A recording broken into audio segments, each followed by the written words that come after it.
Hello everyone and welcome to the Wrestling Rundown. I'm your host, Thomas Wolf. I'm Travis Colt. I'm the third to host, Kevin Hawk. That got violent really quick. Well, it was The Rock and Sean William Scott versus The Rock and Sean William Scott. It was Dwayne Johnson and Sean William Scott versus The Rock and Stifler. Yeah. Alright, fair enough.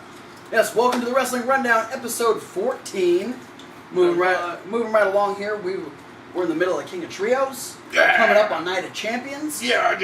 We got a lot of stuff. TNA just had No Surrender? Did they? Oh yeah, they did. Yeah. Quite a bit of big things happening this week. But as per usual, we're going to start with our Raw review. The go home show to Night of Champions. Knock. Is that what you're calling it now? Knock. Knock. Night of Champions. Alright, I like it. John Cena was kind of cool. Yes. This was. I love the stuff that he does with Paul Heyman. Yeah. And so this, which to me though was not befitting of a be a star. Yeah, he was totally a bully. Yeah. Absolutely a bully, 100%. Well, that's the thing. One thing I've been seeing on the internet. Stop pointing at Johnson. Stop it. You know, he doesn't even watch this show, so he won't see you pointing. Wait. John Cena doesn't watch our show? No. I don't think he's one of the four views we get. Yeah. If John Cena doesn't watch, what's the point of doing it? Because we can talk more shit about it. Oh, okay. Because he won't. Why do you always insist on touching my head? I'm trying to comfort you. He's It's just weird. he's trying to coax your hair to grow back. It's growing back. I gotta cut it again. But okay, let's start off with Raw here. There were several segments with John Cena and Paul Heyman, so we're gonna give you the rundown of what happened with John Cena and Paul Heyman. Name drop. Before we get to the rest of Raw. So we opened up with Paul Heyman being his normal cocky self. We got get John Cena coming out, letting him know that hey, a week ago, I gave you the chance to bring the Beast to Raw. Otherwise, I was going to fight you. And well, seeing as how he's not here yet, you've got 80 minutes, which would be halfway through the show, to get Brock there. Give or take 5 or 10 minutes, brother. Yeah. He found a Hulk Hogan. Okay, it's a Hulk Hogan computer chip. I'm more proud of you than I should be, Kevin Hawk. Congratulations, Kevin. But we obviously know that Paul Heyman's a little sketchy, so he could have tried to escape the building. So John Cena did what any smart person would do. He would grab Paul Heyman and lock him in his locker room. Yeah. And at some point, he also threw a cameraman in there. Yeah. That was. Well, no. I think the cameraman might have just been there already. The cameraman's like, oh shit, oh okay, cool, I got something to do. I'm just gonna The cameraman is there just because he likes to watch John Cena change. Yeah. And instead of something like that. Instead of John Cena changing, he got to watch Paul Heyman slowly go insane. Weird.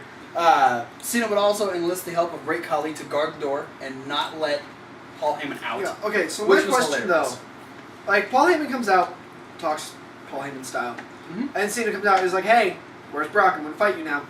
And Paul's like, "Hey, Brock's plane got delayed. He'll be here, but not yet." Why the fuck did Paul Heyman show up then? Like, why didn't he just wait for Brock Lesnar? Maybe he assumed that Cena would be the goody two shoes that he is and be like, "Oh, okay, I'll give Paul." Paul doesn't always make the brightest decisions. I mean, ECW is not a thing anymore. Yeah. So he may be great on the mic, but he's not the most intelligent guy. I mean, he's aligned with Brock Lesnar, for Christ's sake. You mean the guy who broke the streak? And he kind of explained the fact that he didn't think Cena was even going to come out because he sort of predicted that Cena didn't actually want to fight Lesnar anyways. Yeah, which is why he called him out early, because you knew that Brock's plane was delayed and that you wouldn't actually have to fight him and prove yourself prior to Night of Champions. So yeah, okay. Okay. Yeah. I guess I forgot that thing. Woo! You're racking them out. We're going to win this episode.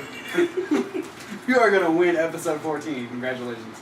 Yep. The points don't matter. So, where the matches are made up, the points don't matter. That's TNA. We'll get there in a second.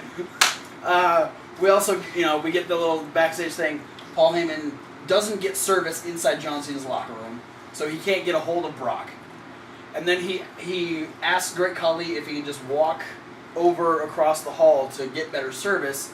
Khali takes his phone, drops it, steps on it, shoves Paul Heyman back into the locker room, and then picks up the phone and goes, "Oh, phone's got service now." Yeah. Which is probably going to lead to Paul Heyman versus Great Khali at Night of Champions. I hope so. Maybe that'll take place when Roman Reigns versus Seth Rollins. That'll be on the pre-show. So finally, In a rap battle. I think Great Khali might take that. But then we get to the halfway point. John Cena drags Paul Heyman back out to the ring. Tells him, "Hey, you need to bring out the beast right now, otherwise I'm gonna fight you." And then Paul Heyman gets that evil look on his face and starts, running through. This is who I wanted you to be, Cena. I told you to release your anger on them, but you'll never turn your back on the C Nation. They'll never be the trigger. I'll be the trigger. You can release Paul your Heyman anger on became me. the Joker. Pretty much, or Darth Sidious from Star Wars. Darth Jokerous. That's scary. Push come to shove, Heyman tried to coax John Cena into hitting him. Yeah, which I love the line where he says, become the image that I have of you as a Paul Heyman guy. And then that's when Cena went, "Oh, hell no." It was like, okay, I'm done with that. The image is me beating you up. The image, but as a Paul Heyman yeah, guy. the image of me as a Paul Heyman guy is me beating you up. Well, I'm sure Brock Lesnar, I think, has beat up Paul Heyman before. But not while he was a Paul Heyman guy. Yeah, we're not talking about their bedroom antics either. Well, okay. Yeah, we won't delve into that too far, because that's... Brock back, no. Okay, moving on. Cena would start to walk away, he would apologize, "This isn't me, I'm sorry," he starts walking away. And Heyman says, "Your mother would be proud." If I were your parents, I'd be proud if my son were born with a set of testicles. And Cena went, "The fuck you say?" Yeah. So leave my mama and my testicles out of this. And then push came to shove. Yeah, and he knocked Heyman out of the ring. Push. Heyman's got that "oh shit, he's gonna hurt me" look, and then Brock's music hits. Brock comes down. Cena starts running the ropes. Yeah, he got so excited he starts running the ropes. Which is, I think, the weirdest reaction to Brock Lesnar coming out ever.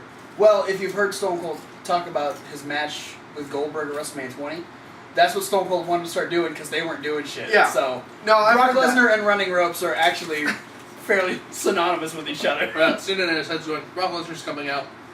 I might as well try to make this entertaining. Yeah. What would Steve do? Cena's just like, I haven't warmed up yet tonight. I better do this. Brock saves Paul. It's almost like we're not going to get the fight. And Cena kind of challenges him. He does the Healy thing where he walks towards the ring, says, "Nah." Ends up taking the belt off, hands it to Paul. Paul is really lucky he called John Cena not attacking him. Because he had Brock Lesnar waiting there the whole time, banking on the fact that Cena wasn't going to hurt him. Like, seriously hurt him. Yeah. Well.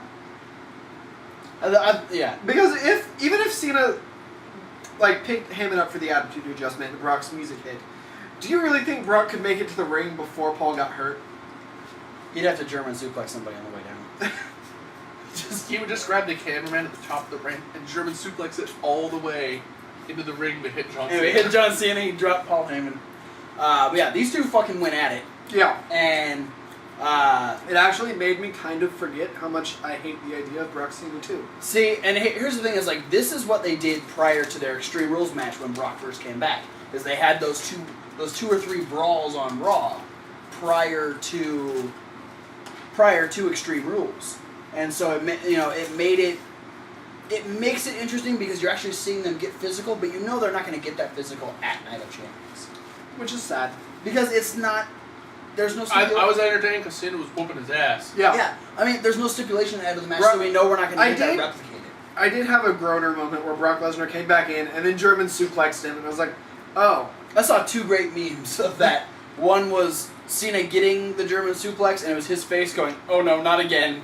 And the second one was, while he's being released, it says 17. We're still counting, right? So, yeah. But yeah, then Cena just came back in and whooped his ass. And it took all the security to pull Cena off of Lesnar. Lesnar just walked away. Yeah, he was shooed away by a couple zebras. Yeah, they're like, all right, get out of there. And Go, Brock. He's Go smiling. away. Which, props to you, Brock Lesnar, for not forgetting the title at home. Good Yeah. job. Good job. I'm glad I you was came impressed out. by that. Yeah, that's the most impressive thing you've done since you came back. But yeah, so we got some interesting build for this. I still don't think Cena's going to take it. No. But I hope Cena takes it. I hook he does too, but Because I hear that WWE is quickly losing faith in Brock Lesnar as their champion. Yeah. So it took you through WrestleMania and all the shit he did the last 2 years until now it's like, oh fuck, we put the belt on Lesnar. Yeah. Little too late, alright? But let's talk about what else happened on Raw. Lots of more interesting stuff. Yeah. First match, Jericho versus Kane, which I believe we haven't seen this match in like 7, 8 years. Yeah. Something like It that. exceeded my expectations. And by yeah, quite a I bit. mean, two 40-year-old dudes going in that haven't wrestled for so long. They put on a bust-ass match. For me, like, the match was good, but it got really good once Kane pulled the turnbuckle pad. Right, yeah. Then they had some really good exchanges. They used the corner really well. Jericho got busted from an elbow by Kane. It wasn't his elbow, it was actually his shoulder. I talked about that on the Talk is Jericho podcast. Have a listen to that one. It's the part 1 with the Hardys. Yeah, he talks about how he, when Kane went back for the elbow, because obviously the elbow went over here, but the shoulder caught Jericho under the chin, and that's what busted him open. I noticed that. I believe Kane actually got hurt when he took the face bump onto the corner as well. Yeah. But yeah, they had really good back and forth, and Jericho's now calling himself the King of the Roll Up because this is the second time he won with the roll up in the last couple of weeks. So Conspiracy theory time. Daniel Bryan used to be known as Mr. Small Package because that was a completely different reason. Because of how much he could win with a small package. He wins every match with a small package. I mean, come on, he married Brie Bella. That's a win. Is that what we're talking about? No, wrestling matches. Oh. Anyway. And Sorry. small junks. Oh, okay. So I am in this conversation. But- you bet small junk too? But That's no, not what I said. as much as I would normally love to make more small package jokes, this is a conspiracy theory, so I have to be serious. Okay.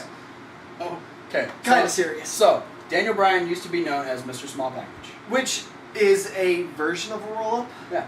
And now we have Jericho being called Mr. Roll Up. it's King They're- of the roll-ups. King of the roll-ups. King of the Therefore, roll-ups. Daniel Bryan is going to come back and challenge Chris Jericho for the roll-up title. Title, not championship. In a rematch from NXT. Yes, at WrestleMania. In a roll-up off. Similar to First person to win with a roll up. Shawn Michaels, Mr. WrestleMania wrestling the King of WrestleMania, The Undertaker. We might get to see Jericho versus Daniel Bryan at WrestleMania 31 when we go. Roll off. Roadhouse.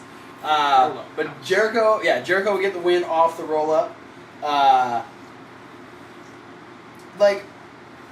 There was at one point Kane did a flapjack on to Jericho, and Jericho jacked himself, he fell just awkwardly. Yeah. But, I mean, he's still walking around, Yeah. and he's still good, and we still got him in Saw a that match. DDP yoga. Yeah, Take it's it. helping him out. Then we had Jack Swagger versus Bo Dallas, which I was surprised they did this match so early. Me too. I was kind of waiting for them to do it at a pay-per-view, but I'm glad that they're breaking away from the normal, let's build this up, pay-per-view match. Yeah. Let's do a match to add more tension on a Raw or a SmackDown, so we Right. get a more interesting match at a pay-per-view. Right. Well, it's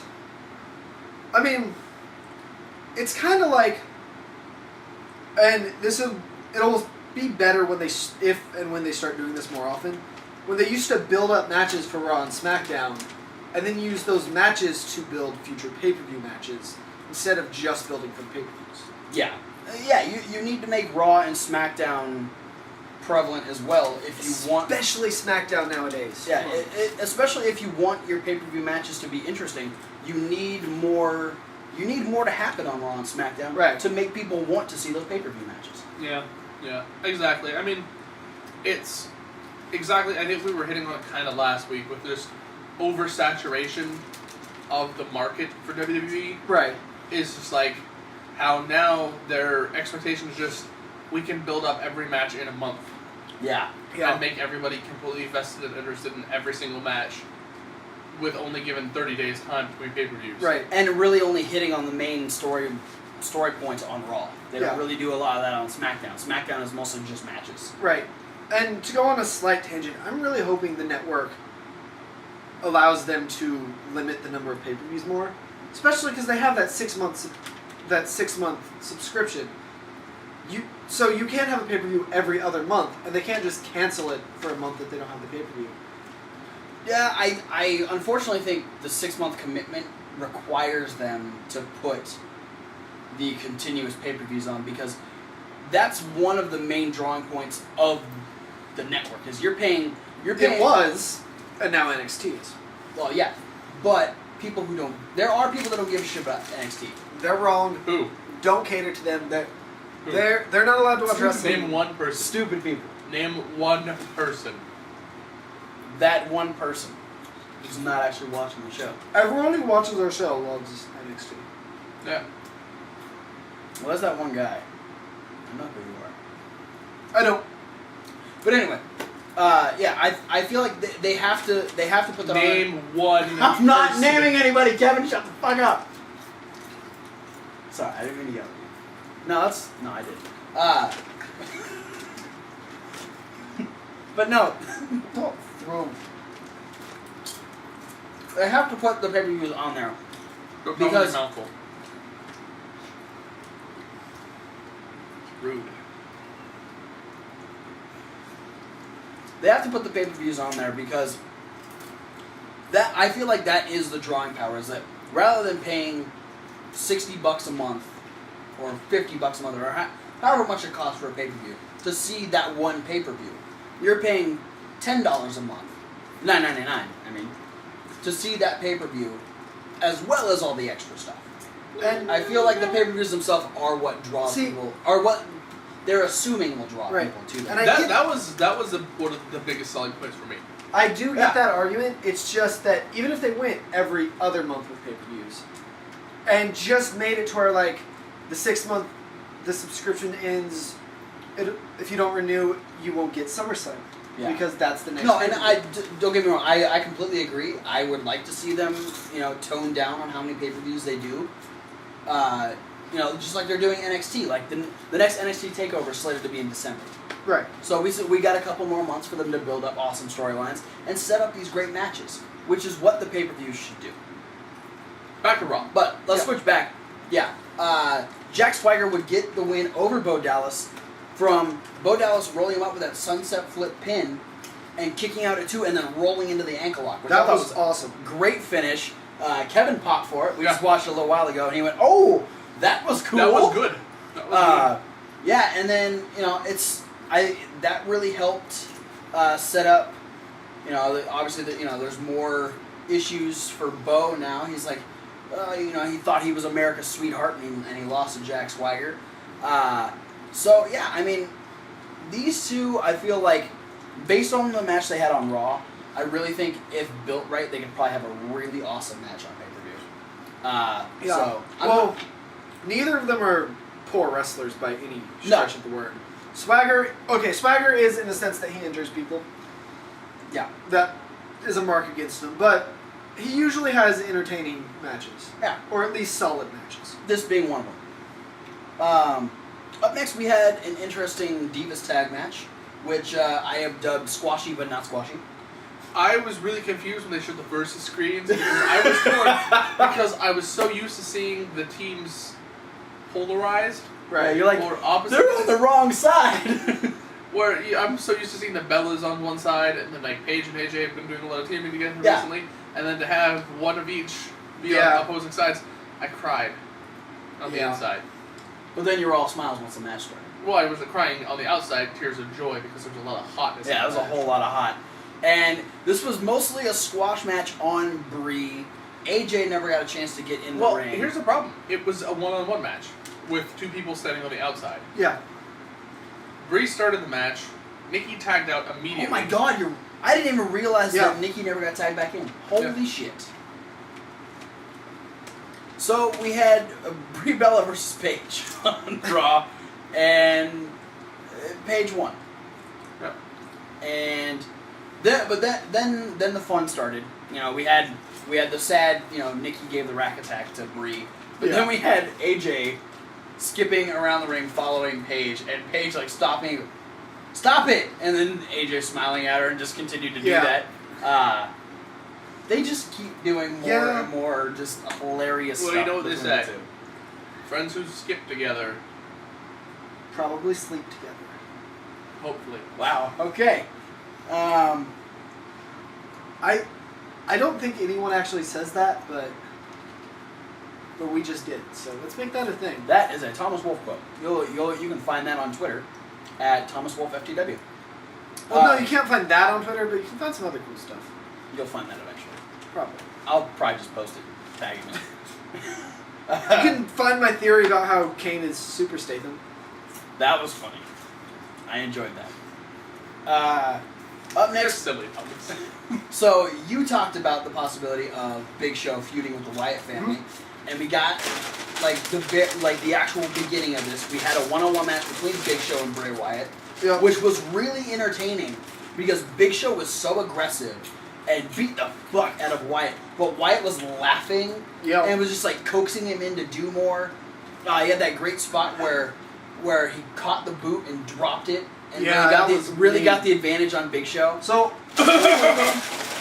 that Bray looks at this trying to unlock the monster in Big Show like he tried with Cena. And Big Show's like, just comes out like, yeah, I have a monster in me. Not afraid to let it out. You're fucking stupid. Here it goes. And then he proceeds to knock Bray Wyatt's head off. Yeah. Or attempt to. But, Big Show would win by disqualification. He was just about to beat Bray Wyatt, and Harper and Rowan came in. No, I think Bray Wyatt would have kicked out. No. He didn't even do like a knockout punch. He did the elbow drop thing he used to do in the ECW days. That's still a big ass elbow coming down on you. That's a 440-pound elbow. Big ass elbow. Anyway. But yeah, then Big Show looks super dominant. Bray gets the fuck out of the ring. And Big Show hits the double. The double choke slam onto Harper and Rowan, and Wyatt is cackling in his chair. When I watched it, I thought that he was sitting there like, holy shit, and then he just like remembered a really funny joke, or just got the punchline to a joke. Luke, Eric, no, not you guys. You should. No. Never mind. I just think he gets a kick out of watching Harper and Rowan get beat up. Yeah. When he's not involved. Well, I'm hoping that this leads to Bray trying to recruit Big Show. Because I think the Wyatt family needs to start doing that more. Yeah. Like, they hinted at it early on, and then it didn't go anywhere. Yeah, I mean, well, there was the potential of it happening during the Cena-Wyatt feud. Right. And people have always, possibly at SummerSlam against Chris Jericho. Yeah. There's been different times. They literally did it with Dan and Bryan. And they were... Kinda. It was... Well, yeah, but they literally went them trying to recruit him. Yeah. That was literally what they did. It seemed like they were trying to do that with Kane. Right, and they should have. And that went nowhere. Yeah. Well, that was just ended up being taking Kane off TV to record Cena Evil 2. But he still should have came back as a Wyatt family member. Yeah. Would have been fucking awesome. Especially because he would have had a beard. Would have been Kane with the Wyatt beard. I don't know if Kane can grow a beard. It would have been one of the Wyatt beards. It would have been one of the Wyatt beards that they sell. He just would staple it to his mask. Oh, I thought you were just to his face. Just his mask. That hurt. Moving on, we had an awesome 6-man tag match. Sheamus and the Usos against Dust to Dust and Cesaro. Who I called Very mysterious dust. Very mysterious dust. And Chikara fans understand that. I thought this match was freaking awesome. Yeah. Really good faux finish where you have Cesaro hit the neutralizer on Sheamus, and you're like, oh, well, I was sitting here, I was like, okay, that's it, that's cool, 1, 2, and then the Usos break it up. I'm like, wait, there's more? Yeah. Like, because they did one of that spots where it's like one guy in, one guy out, one guy in, one guy out, one guy in, one guy out, which is usually the setup for the finish of a tag match. Right, yeah. In WWE. Yeah, and everyone was eliminated at that point. It left Sheamus and Cesaro in, But yeah, so we get the break of the pin, and then there's a couple more tag exchanges where you get one Uso jumping out, and you get the other Uso jumping on Cesaro, and then, yeah. And then fucking Jimmy Uso dives out of the ring. Onto both, yeah, both Stardust and Goldust. And also, elbow drops Sheamus. Yeah. Something I noticed on Raw and later on SmackDown, that knee's getting a lot better. Yeah. Real fast. Yeah. Like last week he's on crutches, this week he's just fucking jumping around, throwing super kicks and shit. Kayfabe, bro. But yeah, really good match. More out of Sheamus than we normally see. Yeah. Yeah, he jumped off the top rope to the floor. Yeah, That was Sheamus scary. starts climbing the top rope, and Kevin goes, What? He had no idea what was happening. Yeah, that was kind of scary. Yeah. I was afraid, and he didn't pick the bigger two guys. He picked Cesaro and Stardust. Where I would have thought he would have had Goldust in there with Cesaro. Maybe his thought was Cesaro on his own could catch me. Doesn't matter who the other guy is. That's true. That's true. Cesaro could catch most people. Yeah. So then Cesaro caught Big E. Okay, that's it's true. Anyway, moving on. We had an interesting update that the pre-show for Night of Champions will be Chris Jericho on Christian's Peep Show. Yeah, Wait, you said interesting update? Well, my comment was it should be the other way around. Should we Christian on the highlight reel? Yeah, I like the But- highlight reel better. But Jericho has a match. So So he can It host wouldn't be the it highlight wouldn't be the reel. first time he's done both. He can host the highlight reel and have a match. Especially if it's on the pre-show. he's Chris fucking Jericho. He can do He whatever. invented that shit. And he'll probably have a podcast that day too. So. he can And do- then he'll go to a Fozzy concert right after. And Yeah. then he'll be on the Peep Show. Then up next, Cameron's a fucking idiot. WWE, Oh. please fire Cameron. That's my note. That's my note, okay? Cameron is a fucking idiot. I think that was the greatest thing that Cameron has ever done in her career. Why? Because I'm stupid? Because it was hilarious, and I'm choosing to believe that she is parodying herself. We can only hope. I hope she's just become super meta, realizing that she's a terrible wrestler and is just running with it. You made a Naomi match look like shit. It wasn't the first time. One Don't positive. choke on your lip gloss. One positive. They didn't look like tag team partners this time. No. Yeah, They did that's not true. look like tag team partners. Yeah, no. The whole time I was watching this match, I was like, wow, WWE, look at the NXT female roster and how hard they're busting ass. And look at this match. You still have a spot taken by Cameron. Yep. Bring back Oksana and fire Cameron. Yep. Please, please. At least Oksana was entertaining. But Naomi did win, thank God, with a really cool submission. Yeah. It's sort of an inverted Koji clutch. Yeah.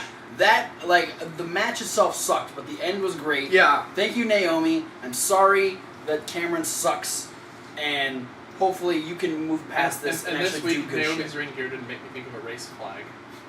Yeah, she didn't look like a checker flag. You racist. No, that's this guy. No, it's a joke about racing. Racist. That's a funny by Thomas Wolfe. We get the rematch between the Zigglers and the Moneymakers. That's what Yeah. I'm calling them now. The Zigglers and the Moneymakers wasn't as good as their first match last Why week. aren't you calling them the show-offs? There you go. Show up. Yeah, okay. The show-offs and the Moneymakers. Not as good as their first match. Still entertaining. The commentary was interesting because you had heel Jerry Lawler Like, Yeah. saying how stupid R. Ziggler and Dolph Ziggler were and how that doesn't make any sense. But he was on the Miz and Mizdow side, and it was just... Yeah. It was weird because, like... Very... He's always usually anti-Miz. Yeah. Yeah. For weeks and weeks and weeks Well, and weeks and weeks. Maybe it was going with the fact that history has told us that Bradshaw hates the Miz, but now Bradshaw loves the Miz. So maybe it was like them like, yeah, we realized Bradshaw used to hate Miz, but we can mess with it. My question, that's still up in the air, is why the fuck does Michael Cole hate the Miz now?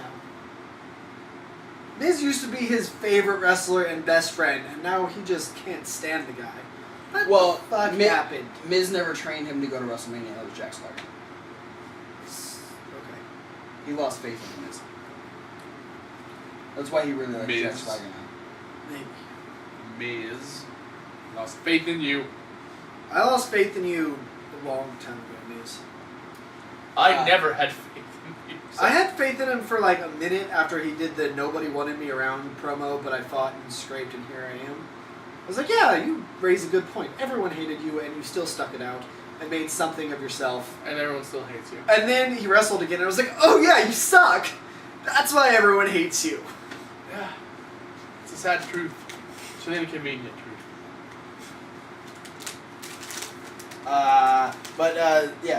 The show-offs would win, which, Listen, was it Dolph got the win over Miz? yes. Last time it was R. Ziggler got the truth Got the truth over Mizdow. Yeah, he did. He zigzagged the truth out of Mizdow. Yes. And got the win that way. Yes. It was still entertaining, just not as good as their first one. Really trying to capitalize on that rematch bullshit. And then just one real note, which This ended is up... a really funny gimmick, though. Like, It is a funny gimmick, which makes it entertaining. Right. So,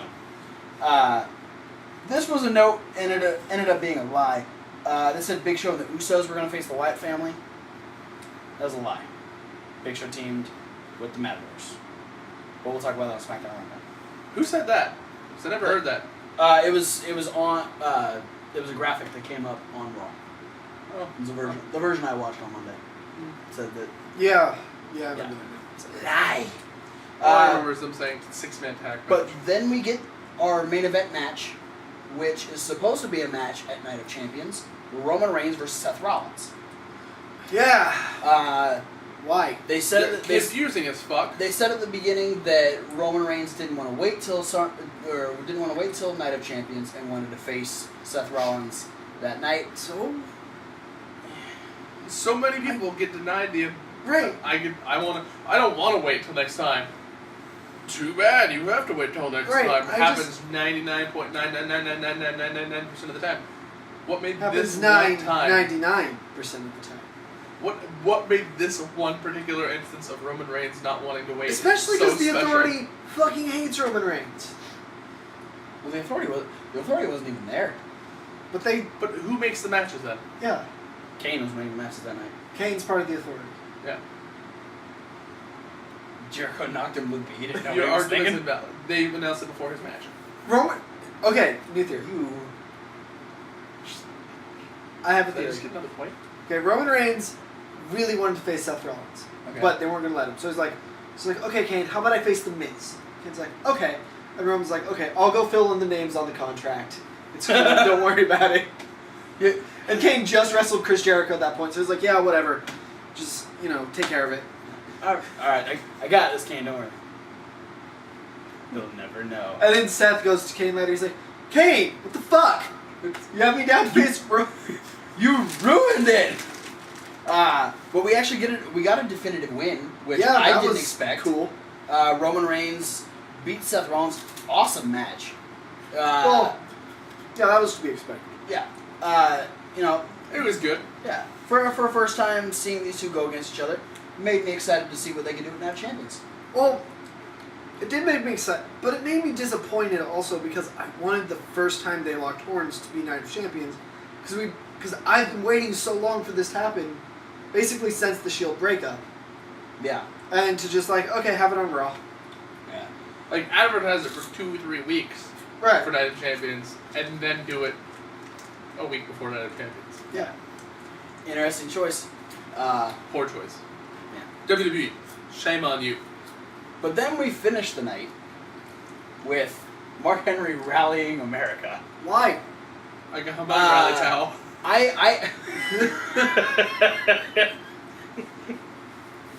Oh, It's a McDonald's bag. Yes.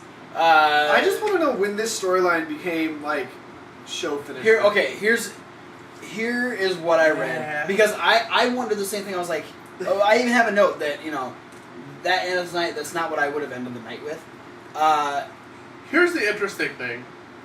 It's going to be a slight jump ahead to SmackDown, Okay. but both of the main shows of the week ended with this. Yes. Yeah. And Going into the Night of Champions pay-per-view, and this is probably, like, if you were to order out all the Night of Champions pay-per-view matches, what is probably, like, least important on the scale of all the matches, because it's not for a title, and it's not, like, the main card guys. Yeah. It's like the one mid-card feud.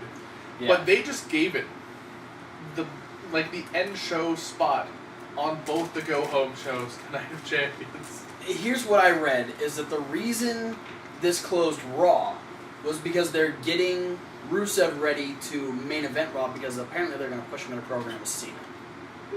Okay. So this was like, they knew Mark Henry could do it. It was more so a test for Rusev and Lana, because they're going to be getting that spotlight. Okay. I'm fine with Cena versus Rusev. Cena's the soldier loving it guy. makes sense.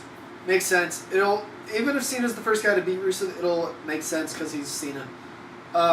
He's the measuring stick Right. now. I'm not fine with that being like main event storyline. I know Cena's in it, but it could be a good chance to take Cena out of the main event. Yeah, I don't know if it's gonna. I don't know if they're gonna be like ending Raw with the Rusev Cena stuff, but I think this was putting pressure on Rusev to look strong, because he's getting ready to go against the guy in the company, and Yeah. he needs to look strong consistently. So I think it was an initiation of sorts. But yeah, we had Mark Henry talking about how he was gonna go into Night of Champions, and then He's really quiet right I feel like he's gonna blow up. No, you're just going on and on and on about Rusev and Cena and people that don't care about it. Yeah. now. Well, I'm just trying to make Every time you say Mark Henry, I'm like, oh.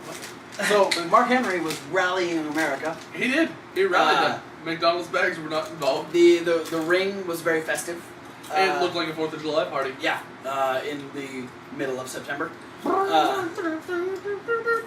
But it just kind of broke down into a usual Rusev segment where pro America guys like, oh yeah, this is what I'm gonna do for America, blah blah blah, and then Rusev and Lana come down, they crash the party, and then it's like, okay, and then Which is ironic, because this time it actually looked like a party. yeah. And then, so, like, Rusev starts walking towards the ring, and Mark Henry starts doing the Pledge of Allegiance, and then he attacks, and then they fight, and then Rusev got hurled across the ring. I called the Pledge of Allegiance happening the Yes, same you way did. he called balls Yes, happening yeah. on NXT TakeOver. Yeah, it was, yeah, so we're 1-1. I kind of did the same thing because Henry's like, I want to make a pledge right now, and I was like, of allegiance? Well, that's what Kevin said. He goes, I want to make a pledge. I pledge allegiance to the flag. And I was like, you just did that, didn't you? He goes, yeah, I did. And then we start watching it, and he looks at me and goes, oh, does he actually do the Pledge of Allegiance? And he did. Yeah, and then Rusev attacked, and Mark Henry looked strong, waving the flag, and He didn't break the accolade, but he didn't let Rusev Yeah, hit him in he the yeah, accolade. which Rusev had the greatest face. Like, he was like so nervous. It's not working. What's wrong here? Rusev crushed everybody. Rusev no crush Mark Henry. Rusev feelings crushed. I now want them to bring back a Kai and Tai type gimmick with Rusev and have Kevin Hawk do Rusev's voiceover. Can you give us a Russian indeed? No. Oh, Kevin Hart can't do stuff on the spot. But that's it for the Raw review. Yeah, interesting way to go off of take Raw off C- for the whole show. Yeah. Better than the last 2 weeks. Yeah, but That's too The Cena stuff made it really entertaining. like it's averagey, but a little bit.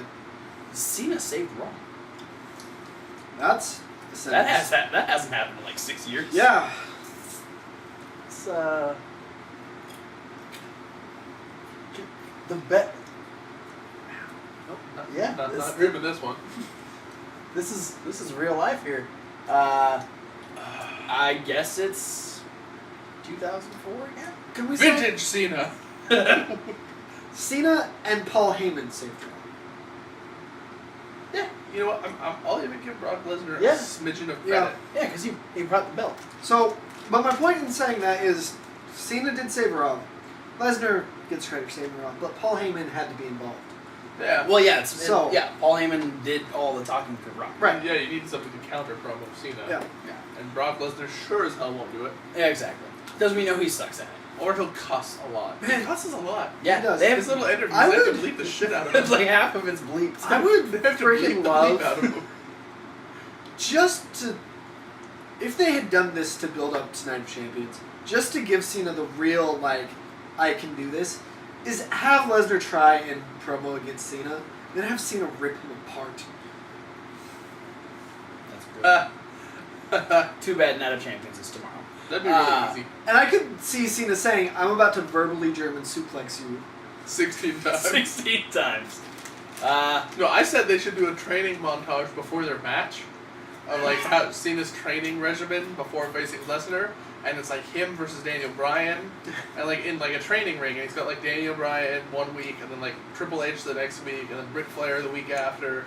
And then like William Regal the next week. All these really good technical wrestlers. And each one of them is teaching him a different counter to the German suplex. And so the match just consists of Cena doing 16 counters to the German suplex. I would love that, because that would be over that'd be over 3 times as many moves as John Cena normally does. Yeah, that's true. But I would also counter that, and we know how the Triple H one would end. Because Cena would be bent over, and Stephanie would come and go, "What is this?